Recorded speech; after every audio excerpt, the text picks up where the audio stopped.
오늘은 설립감사주의를 맞이해서 은혜인 교회를 부흥케 하옵소서라는 제목으로 말씀 함께 나누기를 원합니다. 오늘은 설립감사를 기념하며 감사예배를 드리는 날입니다. 먼저는 지금까지 은혜인 교회를 여기까지 인도하신 하나님께 감사와 찬양으로 우리 박수 한번 올리겠습니다. 하나님 감사합니다. 또한 주님께서 우리에게 몸된 교회를 세우는 일에 우리를 불러주시고 한 마음 품게 하시고 한 가족 되게 하시고 한 동력자 되게 하셔서 여기까지 함께 달려온 우리 믿음의 식구들 서로를 바라보면서 우리 뜨거운 박수 한번 더 수고하셨습니다. 축복합니다. 우리 은혜인 교회는 대곡동에서 설립되었어요. 제가 여기에서 설립되었다라고 얘기하는 이유가 있습니다. 물론 이것이 창립되었다, 설립되었다 해도 큰 그게 지옥 가는 문제는 아니지만 좀 구별할 필요는 있어요. 사도행전 2장에 보면 오순절 마가다락방에 흩어진 하나님의 사도들이 모여 기도할 때 성령의 은혜가 임하죠. 그 성령의 은혜의 사건을 이후에 일어난 하나의 결과물이 있는데 그것이 바로 교회입니다. 그 성령의 사건 이후에 세워진 교회를 우리는 최초의 교회, 창립된 교회로 부를 수 있습니다. 그러니까 그 사건 이후에 일어난 세워지는 모든 교회는 설립되었다고 하는 것이 정확하다라고 말씀할 수 있습니다. 그러니까 교회의 창립은 오순절 마가다락방 사건 이후에 예루살렘에서 시작되고 그 이후에 세워진 모든 교회는 설립된 거예요. 그러다 보니까 은혜인 교회도 설립되었는데 이 교회가 설립될 때 왜 설립되었는가 하는 거예요. 왜 은혜인 교회가 아직도 교회가 이래 많은데 왜 또 하나의 교회가 세워졌는가? 그 이유는 하나님께서 이 일을 하시기 위하여 세우셨는데 그 비전의 문구가 뭐냐면 바로 은혜 안에 거하는 사람, 가정, 세상을 세우도록 하나님께서는 은혜인 교회를 설립하셨어요. 그래서 우리가 은혜인 교회라고 부르잖아요. 사람 인자, 은혜 안에 거하는 사람이 되고 그 사람으로 말미암아 영어로 IN, 뭐뭐 안에 있다 이런 뜻이거든요. 은혜 안에 거하는 안에 있는 가정을 세우고 세상을 만들라는 비전 위에 은혜인 교회가 설립되고 이 비전을 위해서 은혜인 교회는 크게 4가지의 사역을 지금까지 감당해 오고 있고 앞으로도 감당할 겁니다. 이 4가지는 교회의 존재의 목적이라고 신학자들은 대부분 이야기하죠. 첫 번째가 뭐냐면 하나님을 닮아가고 경험하는 예배. 글자 알면 좀 읽어봐요. 같이 한번 읽어봐요. 시작. 하나님을 닮아가고 경험하는 예배, 서로를 온전하게 하고 복음의 일꾼 되는 교제, 사랑으로 치유하고 변화시키는 봉사, 권능으로 제자되고 제자 삼는 전도와 선교. 아멘. 우리 은혜인교회는 이 4가지의 핵심 사역을 통해서 은혜 안에 거하는 사람, 가정, 세상을 세우는 은혜인 교회를 세우는 일에 힘써 달려오고 있습니다. 은혜인 교회가 시작될 때 모습이 이러했습니다. 대곡동 시절인데 여기 보면 사다리에 올라가서 젊은 청년 하나가 막 잡아 뜯고 있죠. 아무것도 모르는데 저 뜯어도 될지 안 될지 모르겠는데 하고 있는 저 청년이 저예요. 40대 초반에 개척을 시작했죠. 해서 옆에 이제 저런 모습 아마 기억하시는 분들도 계실 겁니다. 저기에서 시작된 은혜인 교회를 저는 태어남의 시대라고 부르고 싶습니다. 저 때 태어났거든요. 태어남의 시대. 우리 저 때 슬로건이 뭐였냐면 같이 한번 해볼까요? 개척은 기적이다.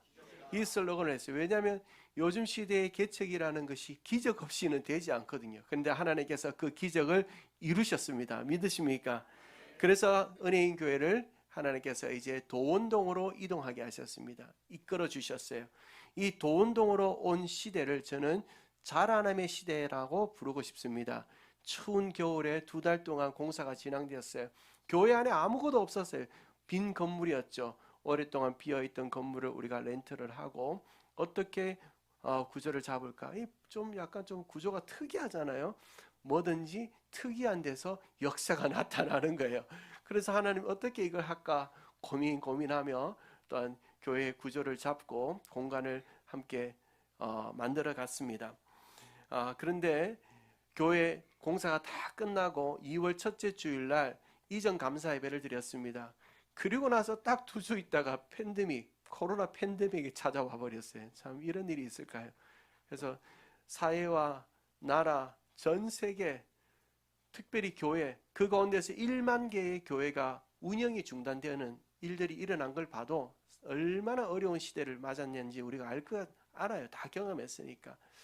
그런데 그 가운데 은혜인 교회는 참 감사하게도 계속 자라났어요. 그 어려움이 성도들을 기도하게 하고 말씀 앞에 무장하게 하고 오히려 영적인 단단함의 시기가 되고 더 나아가서 수적으로도 계속 자라나는 거예요. 그래서 하나님께서 코로나 기간 동안 은혜인 교회를 자라나게 하셨습니다.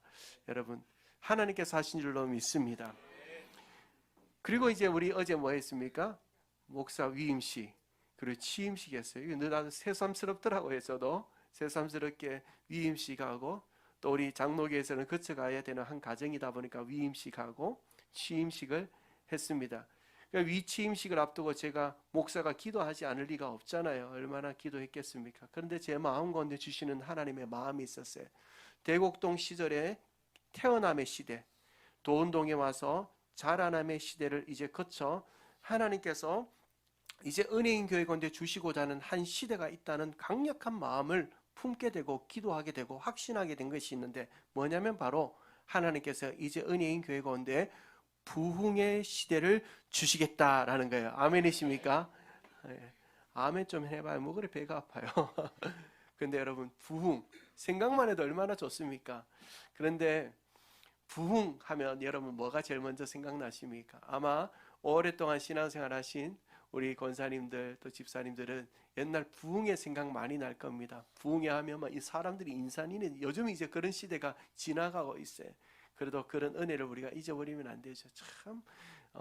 참 부흥 은혜를 사모하며 모이던 시대가 있었고 또 부흥하면 어떤 분들은 교회 건물을 사고 땅을 사고 차를 사고 성도들이 막 넘쳐나고 이런 것도 생각할 수 있겠죠. 우리는 뭐 일반적으로 그걸 또 부흥이다라고 말할 수도 있겠습니다만은 정말 성경이 말하는 부흥이 뭘까라는 개념을 좀 정리하고 오늘 저는 우리가 평상시에는 말씀 중심으로 강의를 했는데 오늘은 좀 비전을 선포하려고 해요. 부흥, 성경이 말하는 부흥이 뭘까? 성경에서 부흥이라는 단어가 사용되는 본문은 오늘이 유일합니다. 오늘 본문은 하박국이라는 선지자의 기도예요. 기도. BC 612년에서 605년경에 남유다라는 곳에 살았던 하박국 선지자의 기도 가운데 어떤 기도가 나옵니까? 2절을 한번 보세요. 2절을 한번 보면 하박국 선지자가 이렇게 기도하잖아요. 여호와여 내가 주께 대한 소문을 듣고 놀랐나이다. 여호와여 주는 주의 일을 수년 내에 부응하게 하옵소서. 수년 내에, 먼저 수년 내에라는 것은 빨리 신속하게 이루어 주십시오라는 거예요. 뭘 이루어 달라는 거예요? 부흥을 이루어 주십시오라는 거잖아요. 그러면 부흥을 이루어 달라고 할 때 이 부흥이 뭐냐는 거예요. 부흥이라는 것은 히브리어로 하야라는 단어, 하야. 이 하야라는 원어의 뜻이 뭐냐면 살아나게 하다, 생명을 가지게 하다, 살아있다라는 뜻이에요. 그러니까 이 부흥이라는 하야라는 이 단어가 여기에서 사용되는 것을 우리가 볼 때 그 원 의미는 뭐냐면 무언가가 살아나게 되다, 회복되게 되다, 살아있게 하다라는 의미예요. 그러니까 단순히 뭐 교회 건물이 커지고 땅이 넓어지고 무언가를 사고 사람이 많아지는 수적인 의미와는 조금 거리가 있다는 거예요. 물론 사람이 살아나면 사람도 많아지겠지만 근본적인 의미는 아니라는 거예요. 그러니까 여러분 이 부흥, 살아난다, 살아있게 한다, 구별되게 한다, 생명력 있게 한다. 그런데 중요한 건 뭐냐면 스스로는 살아날 수 없습니다. 죽었던 사람이 나 살아날래요 하고 살아날 수 없단 말이에요. 나사로가 죽었을 때 누가 나사로를 살리십니까? 예수님께서 살리시는 것처럼 이 부흥의 주체는 바로 하나님인 줄로 믿습니다. 그러니까 이 부흥이라는 것은 다시 한번 더 말씀드리면 이 하박국은 이렇게 기도하고 있는 거예요. 주님, 이 시대가 무너져 있습니다. 우상 숭배에 찌들려 있고 하나님에 대한 믿음을 잃어버리고 우리 영혼이 무너져 있는데 다시 우리를 살려주셔서 우리 영혼이 거룩하게 보존되어 회개함으로 정결케 되는 역사가 있게 하여 주십시오. 이런 의미예요. 그런 부흥의 의미를 다시 한 번 더 생각한다면 우리가 은혜인 교회가 부흥하게 하여 주십시오 라는 기도, 이 소망을 우리가 함께 가진다면 이 의미는 어떤 의미인가 하면 그건 바로 우리 교회가 이 시대 속에서 잃어버린 영혼, 죽어 있는 생명들을 살리게 하시고 우리 영혼이 먼저는 우리 영혼이 거룩하고 구별된 삶이 회복되게 하시고 회개함으로 주님 앞에 나아가게 하시고 그 은혜에 힘입은 저와 여러분이 가정과 세상과 열방을 향하여 나아가 생명을 살리는 일에 쓰임받게 하여 주십시오 라는 의미라는 사실을 믿을 수 있게 되기를 주님의 이름으로 축원합니다. 그런 교회가 되기를 주님의 이름으로 축원합니다. 될 줄로 믿습니다. 자, 그렇다면 우리가 이 마음을 품잖아요. 주님, 은혜인 교회가 생명을 살리는 교회, 생명을 살리는 사역을 하는 교회, 생명을 하나님께로 인도하는 교회, 내 생명이 살아나는 교회, 그런 교회가 되기 위하여 하나님 우리 교회를 사용해 주십시오라고 할 때 우리가 품어야 되는 마음이 있어요. 우리 은혜인 교회가 이런 모습을 사모해야 되는 모습이 있다는 거예요. 그리고 그 모습을 위해서 우리가 중단기적으로 해야 될 일이 있다는 거예요. 그게 뭘까 하는 거예요.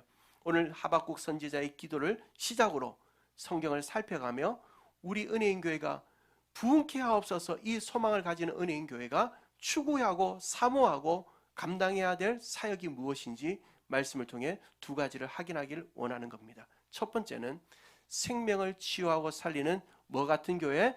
병원 같은 교회. 사랑하는 성도 여러분, 우리 은혜인 교회가 생명을 살리고 치유하는 병원과 같은 교회를 쓰임받게 되기를 주님의 이름으로 소망합니다. 그 예를 성경에서 찾아보면 참 많지만 우리에게 익숙한 성경 본문 하나를 봅니다. 요한복음 9장 1절에서 7절입니다. 자, 1절 2절을 같이 한번 읽습니다. 먼저 시작. 오신지라 제자들이 물어 이르되 랍비여, 이 사람이 맹인으로 난 것이 누구의 죄로 인함이니까? 자기니까 그의 부모니까? 참 어처구니 없는 대화가 오고 가요. 뭐냐면 예수님께서 길을 가시다가 라는데 여기에서 그냥 길을 간 게 아니에요. 예수님은 그냥 길을 가신 적이 한 번도 없어요. 어떤 정확한 의도를 가지고 가세요. 누구를 만나러 가는가 하면 맹인된 한 사람을 만나러 갑니다. 앞을 보지 못하는 사람. 근데 제자들이 물어요. 예수님, 저 맹인된 사람, 앞을 보지 못하는 사람, 누구 죄 때문에 저런 질병을 만나게 되었습니까? 라는 거예요. 여러분, 요즘 시대에 이런 얘기하면 너무 비상식적인 거고 사람 같지도 않은 사람이에요. 저 사람 장애가 있네? 저 사람 누구 죄 때문에 저렇게 되어서? 이 말은 전혀 상식적이지도 않고 사람으로서 할 만한 이야기가 아니에요. 그렇지만 예수님 당시에 사람들은 그렇게 생각했어요. 어떤 사람이 질병을 앓거나 어떤 사람이 장애를 가지면 장애 때문에, 누구의 장애가 자기 자신의 장애거나 아니면 가족 중에 어떤 죄 때문에 그 장애가 찾아왔다라고 생각했다는 거예요. 그러니까 예수님의 제자들이 묻는 거예요. 예수님, 저 앞을 보지 못하는 사람은 자기의 죄 때문에 저렇게 되었습니까? 아니면 부모의 죄 때문에 저렇게 되었습니까? 라고 얘기한 거예요. 여러분, 여기에는 우리가 알아야 될 두 가지가 있습니다. 첫 번째는 뭐냐면 이 사람은 앞을 보지 못하는 것이 누구의 죄 때문은 아니라는 거예요. 그런데 또 한 가지 알아야 되는 것이 뭐냐면 그렇다고 해서 저 사람에게 죄가 없는 것은 아니라는 거예요. 모든 사람은 죄를 가지고 태어나요. 그것이 어떤 죄입니까?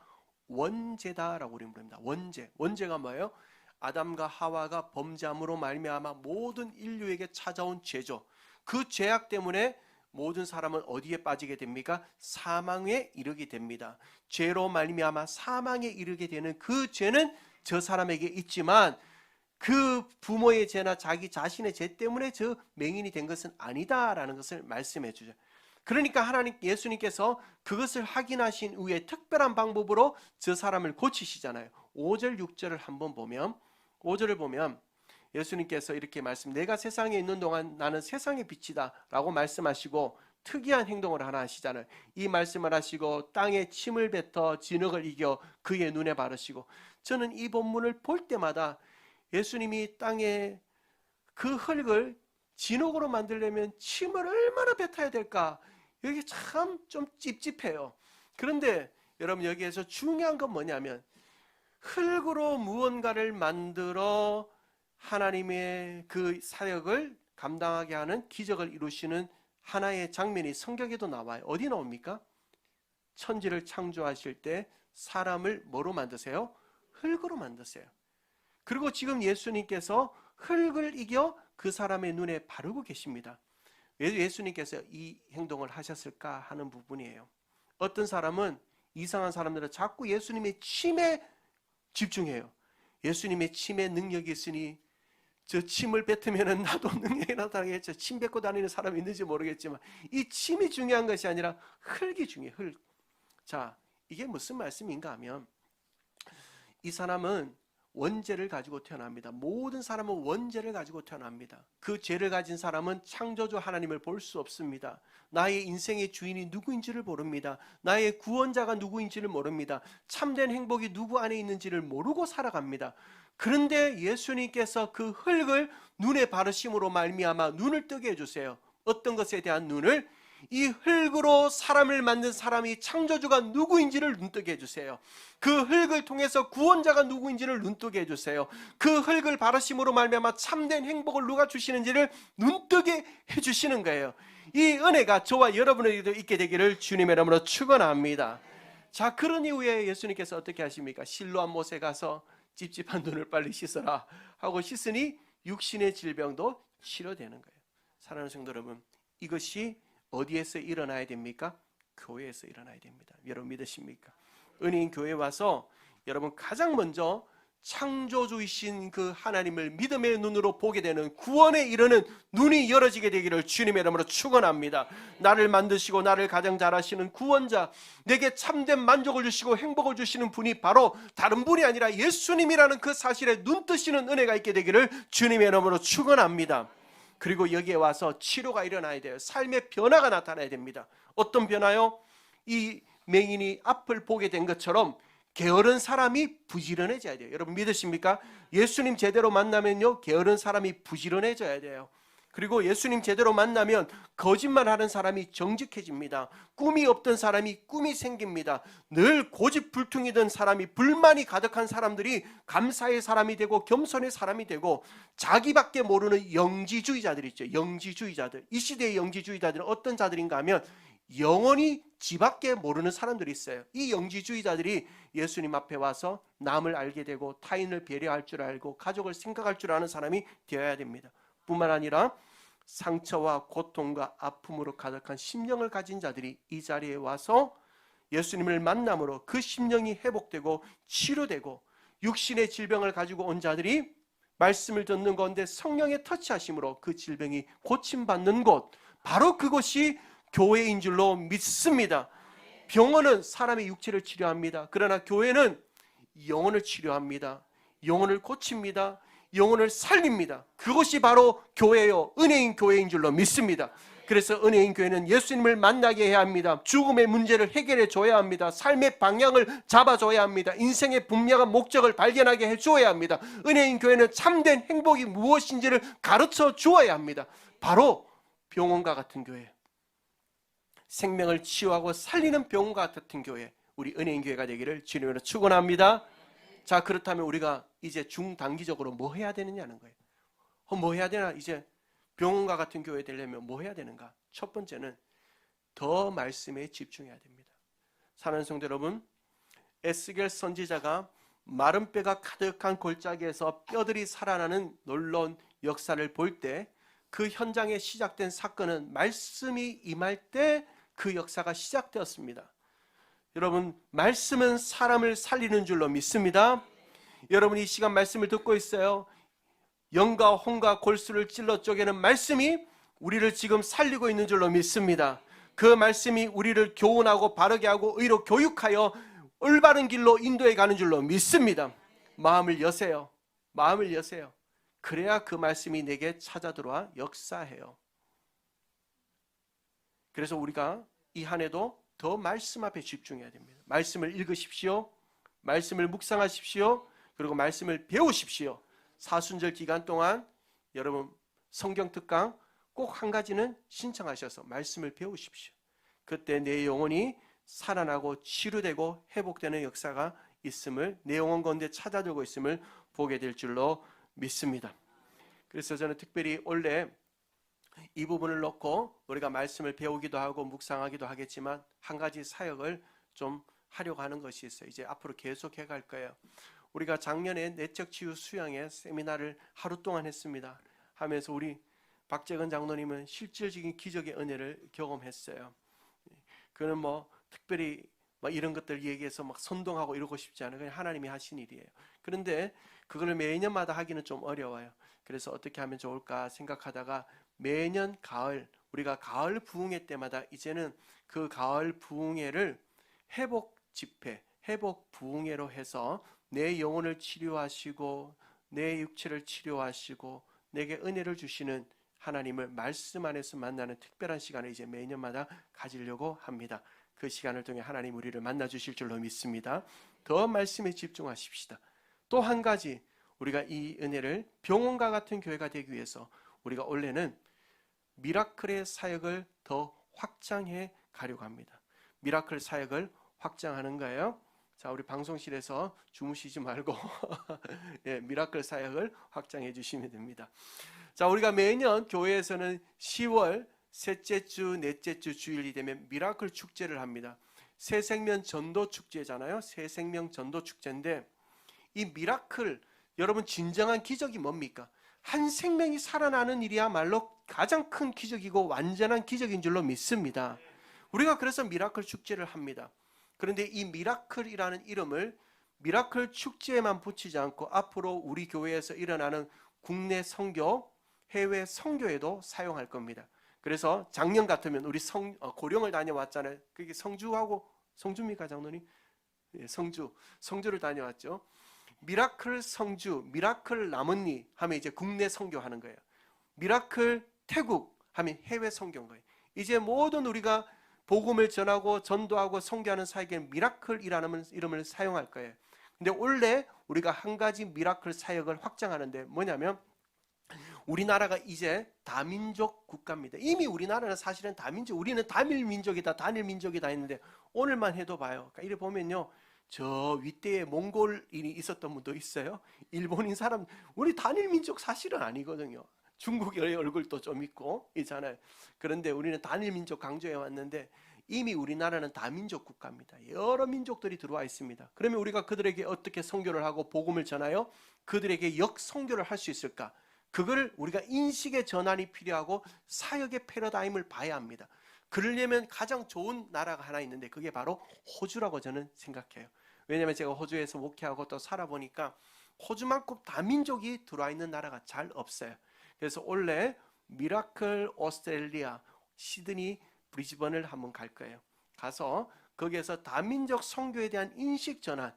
야, 우리가 한국 사람이니까 한국 사람한테만 전도하는 게 아니다. 한국 사람이지만 우리나라에 들어와 있는 다민족들에게 어떻게 복음을 전하고 그들을 위해서 사역해야 될까? 현지에서 일어나고 있는 사역들을 보며 우리의 시야를 넓혀갈 겁니다. 앞으로 우리 교회 가운데 이런 미라클 사역이 확장되어지고 더 말씀에 집중함으로 말미암아 은혜인 교회가 생명을 치유하고 살리는 병원과 같은 교회가 되게 하실 줄로 믿습니다. 이것이야말로 은혜인 교회를 부흥케 하옵소서. 부흥의 역사에 쓰는 교회가 되는 일인 줄로 믿습니다. 두 번째로 우리가 사모해야 될 교회의 모습, 그것은 바로 풍성한 신앙생활을 경험하는 뭐가 벌어지는 교회? 축제가 벌어지는 교회라는 거예요. 여러분, 자, 오늘 이 교회를, 이런 교회를 우리가 꿈꾸며 함께 보기를 원하는 본문이 있습니다. 요한복음 10장 10절에서 12절입니다. 우리 10절을 조금 이따 읽고 11절 12절을 한 목소리로 같이 한번 읽어봅시다. 시작. 나는 선한 목자라. 선한 목자는 양들을 위하여 목숨을 버리거니와 삭구는 목자가 아니요 양도 제 양이 아니라 이리가 오는 것을 보면 양을 버리고 달아나니 이리가 양을 물고 가고 또 해치느니라. 자, 오늘 우리는 이 본문을 보면서 아마 이 본문을 아시는 분들은 삭구는 나쁜 그리고 선한 목자는 좋으신 분, 이렇게 딱 정립할 수 있습니다. 그런데요, 우리가 이 포인트, 이 본문의 중점을 어디에 두고 있는지를 우리가 조금 이해하기 위해서는 당시의 상황을 좀 알아야 됩니다. 예수님 당시의 가정에는 보통 10마리 정도의 양을 키웠습니다. 양. 여기에서 양이라고 해서 뭐 김양, 이양, 박양, 서양 이 양은 아니라는 거 다 아실 거예요. 잠깨라고 하시는 말씀이에요. 여러분 양 10마리 정도를 보통적으로 키웠는데 10마리 정도는 한 사람이 먹일 수 있다고 합니다. 그러니까 10마리 정도 이내일 때는 그냥 목자가 다 데리고 다니면서 먹이는데 양이 많은 집들이 있어요. 뭐 한 20마리, 30마리 이렇게 되면 혼자 다 못 먹인단 말이에요. 그러면 월급을 주고 싹을 주고 목자를 고용하게 됩니다. 우리는 그 목자를 삭군이라고 부릅니다. 그러면 이 사람이 나쁜 사람이에요? 좋은 사람입니까? 좋은 사람일 수도 있고 나쁜 사람일 수도 있죠. 그러면 이 사람에게 내 양을 맡긴단 말입니다. 그 양을 먹이라고 부탁한단 말이죠. 그런데 이 삭군이 양을 보호하고 먹이기 위해서 양을 부탁받았을 때 양을 보호하는 가운데 어떤 경우는 늑대가 이 양을 훔쳐가려고 잡아먹으려고 으르릉 하고 다가온단 말이죠. 한 마리 두 마리쯤이야 우리가 막대기나 돌을 던져서 쫓아버리면 되겠는데 늑대가 때로는 때로 공격할 때가 있습니다. 많이 와서 양을 물어가려고 할 때 싹군이 거기에서 계속 있다가는 어떻게 돼요? 자기 목숨이 위태하게 됩니다. 그래서 싹군은 어쩔 수 없이 그 양을 버려두고 도망치게 됩니다.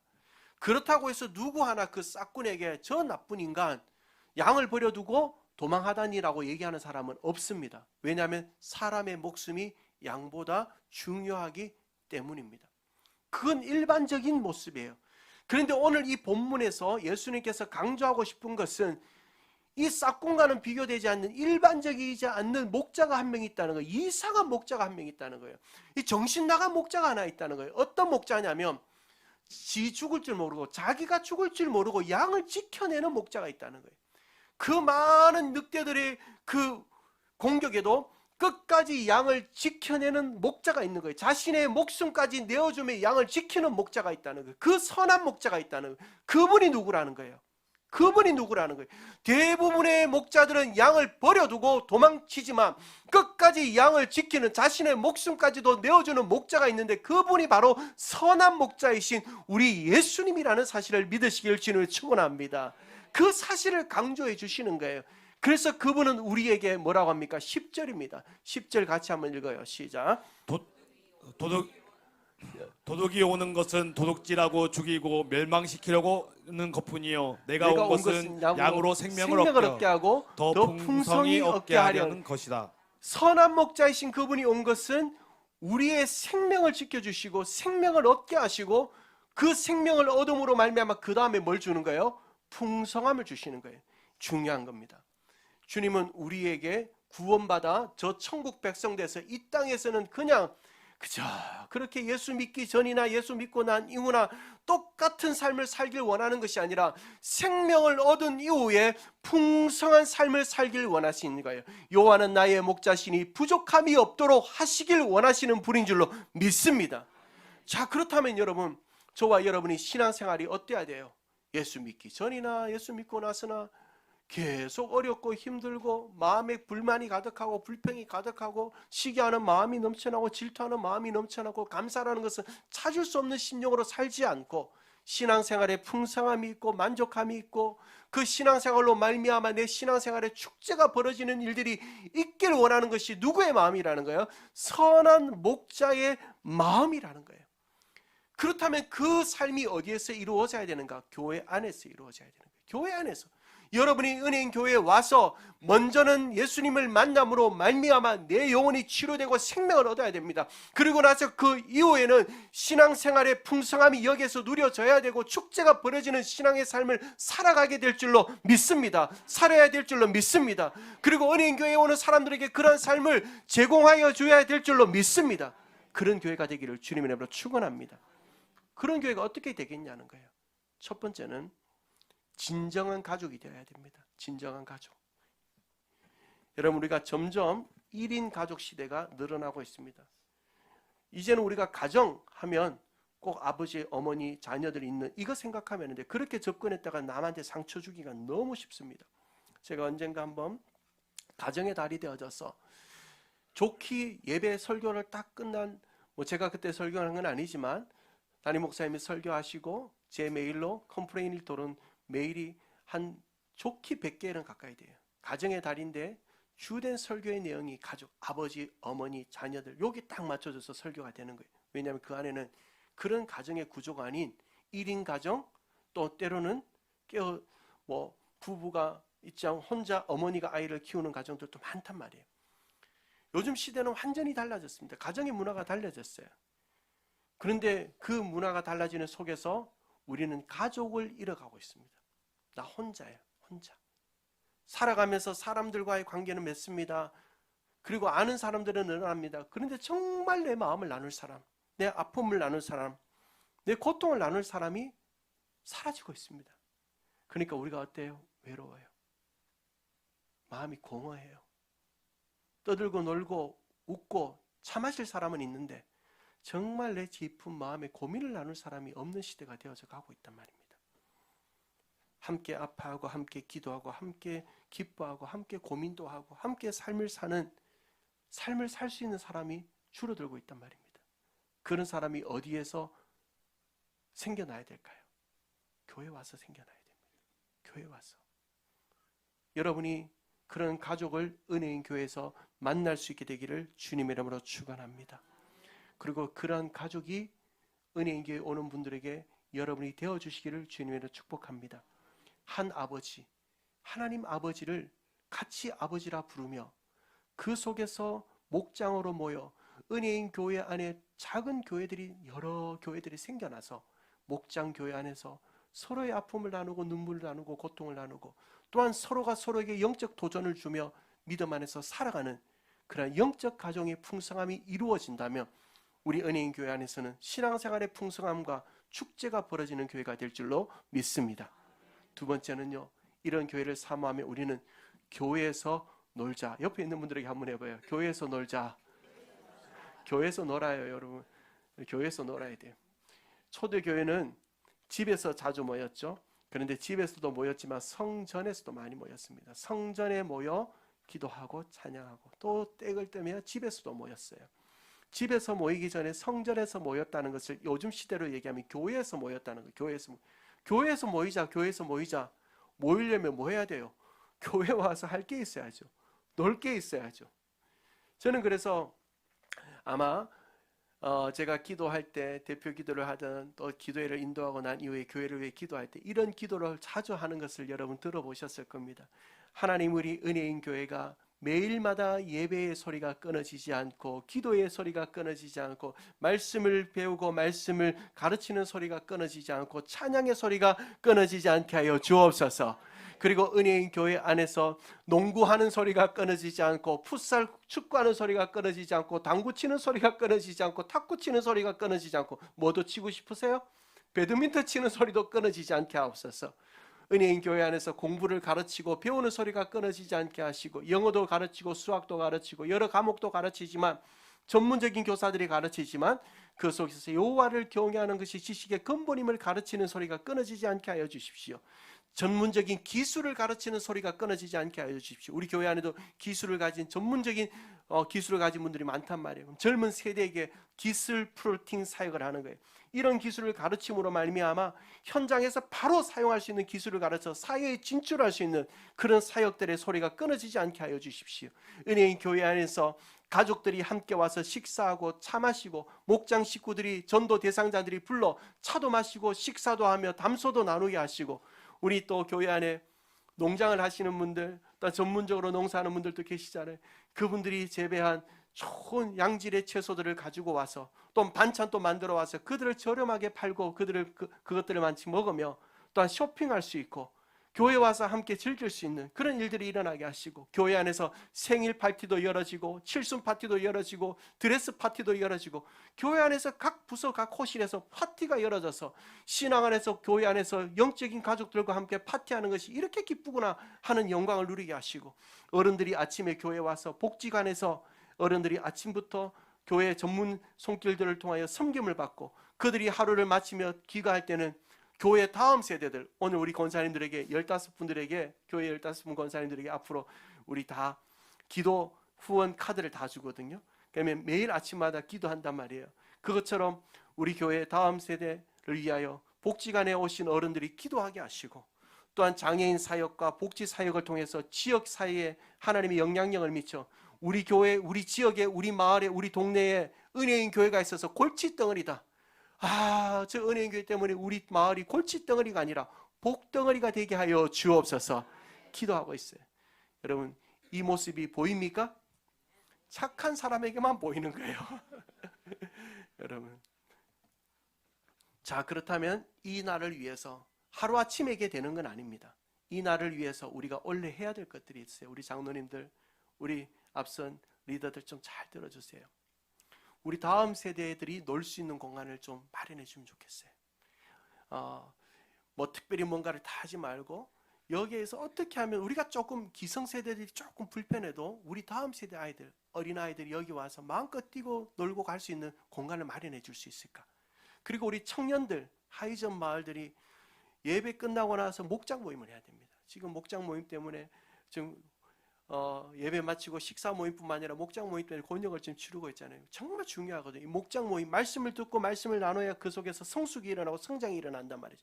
이 모임을 어떻게 할 수 있도록 공간을 마련해 줄까에 대한 우리 고민들을 좀 하고, 기성세대들이 조금 불편해도 아침에도 이런 생각 해봤어요. 목양실을 없애면 저기 와서 좀 모임하면 어떨까? 나야 뭐 노트북 하나 있으면 일할 수 있는데, 근데 나는 괜찮은데, 저는 괜찮은 것 같은데, 저기에서 상담을 해야 되고 또 사람들을 만나야 되니까 그거는 또 오히려 더 피해를 주겠구나. 또 내가 또 여기저기 왔다 갔다 하면 다들 싫어하시더라고요. 한 군데 딱 그냥 가만히 있는 거 좋아하시더라고요. 그것도 별로 안 좋겠구나. 그런 생각. 뭐 없애는 건 아무 문제 없어요. 제가 뭐 여기저기 잘 따라다니거든요.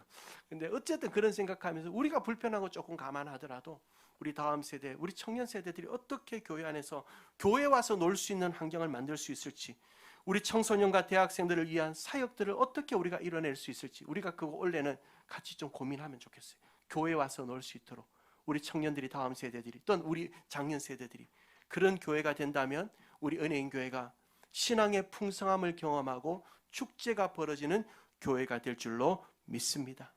사랑하는 성도 여러분, 부흥이라는 것은, 오늘 성경이 말하는 부흥이라는 것은 생명이 살아나는 일입니다. 생명이 주님께 돌아오는 일입니다. 생명이 회복을 얻는 일입니다. 그런데 오늘 우리 가운데 이런 생각하시는 분이 계실 수 있습니다. 목사님, 요즘 시대가 참 녹록지 않습니다. 그리고 대구가요, 특히 그래요. 우리 강도사님 목회하는 김해보다, 제가 봤을 때는 진영보다 대구가 참 어렵거든요.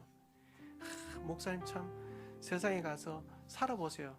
안 살아봐서 철없는 소리 하신다, 이 생각하실 수도 있을 것 같아요. 그런데요, 오늘 이 하박국이 기도하면서 어떤 장단에 맞춰서 기도하는가 하면 빠른 장단이에요. 느릿느릿 기도하는 게 아니라 빠르게 경쾌하게 기도한단 말이에요. 여러분, 예를 들어 장례식장 가서 캐지나 칭칭내내 부르는 사람은 없잖아요. 빠른 음악에 맞춰, 빠른 리듬에 맞춰서 기도한다는 것은 뭔가 좋은 일이 있으니까 그렇게 하는 것인데, 사실은 하박국 선지자는 지금 좋은 일이 있는 것이 아니라 자기 나라가 망하게 생겼습니다. 자기들이 심판받게 생겼습니다. 그런데 빠른 리듬에 맞춰서 부흥을 주십시오라고 기도하고 있단 말이에요. 왜요? 왜 그럴까요? 하박국이 기도하다가 발견한 거예요. 이 부흥을 주시는 분은, 이 심판대 앞에서 죽어가는 우리 민족을 다시 살리는 부흥을 주시는 분은 하나님이라는 사실을, 지금까지 우리가 함께 나눈 이 모든 비전을 이루는 것, 우리 은혜인교회가 대곡동에서 시작돼서 모든 사람이 개척은 10교회 하면 11교회가 없어진다는 이 시대 속에서 개척이 시작되어지고 안 될 거라고 어려울 거라고 코로나까지도 우리를 가로막았지만, 하나님의 일하심을 이루신 것은 우리가 아니라 하나님이 하신 일인 줄로 믿습니다. 그렇기 때문에 우리가 부흥의 시대를 향하여 나아가며 생명을 살리고 생명을 치료하고 신앙생활의 풍성함을 누리고, 또한 그 속에서 축제가 이루어지는 교회를 세우는 일은 저와 여러분이 하는 것이 아니라 하나님이 하시는 일이기에, 우리가 해야 될 일이 있다면 그것은 단 하나, 그 소망을 품고 기도하는 일이요, 헌신하는 일이요, 주님 나를 사용해 주십시오라고 순종하는 일이라는 사실을 믿으시는 오늘 이 아침 되시는 우리 모든 은혜인들 되기를 주님의 이름으로 축원합니다. 은혜인들을 부흥케 하옵소서. 주님께서 우리를 통해 하실 줄로 여러분 믿으십니까? 아멘이십니까? 우리 주님 앞에 찬양 하나 같이 드릴까요?